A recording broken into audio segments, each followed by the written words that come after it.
Time now to speak with our WATE 6 on your side legal analyst, Greg Isaacs. Good to see you. It's good to be here, Lori. Let's talk about this. Help us understand another Supreme Court ruling. This time, it has to do with how the U.S. elects a president, the Electoral College. And we've been hearing this term, faithless elector.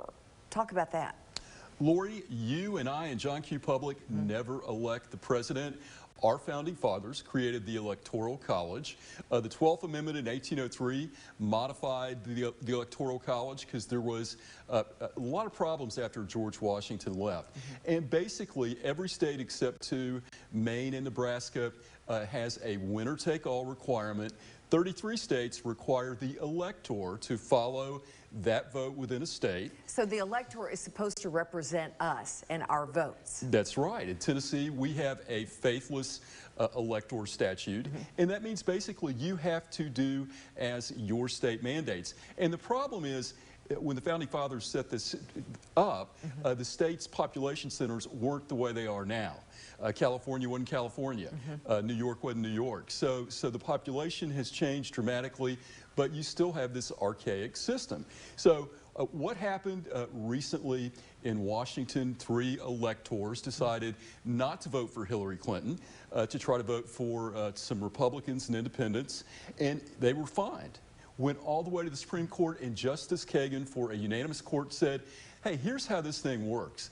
Electors have no discretion. Faithless electors has only occurred in 1% of the elections throughout the history of this country.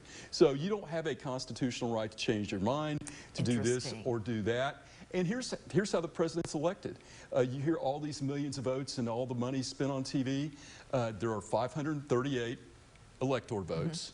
And you have to get 270, and if you are, you reside in Pennsylvania Avenue in the Oval Office.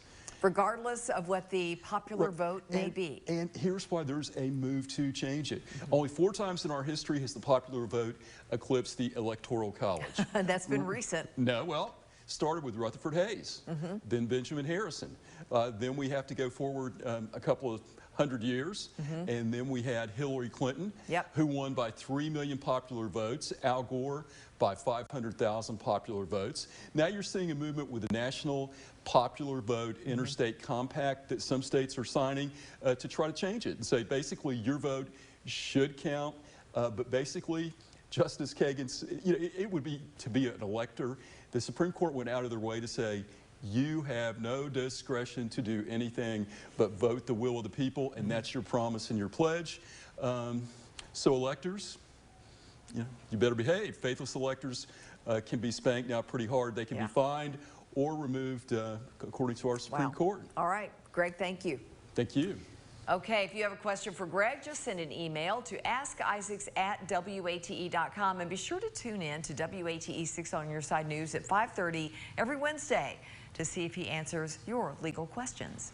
Well,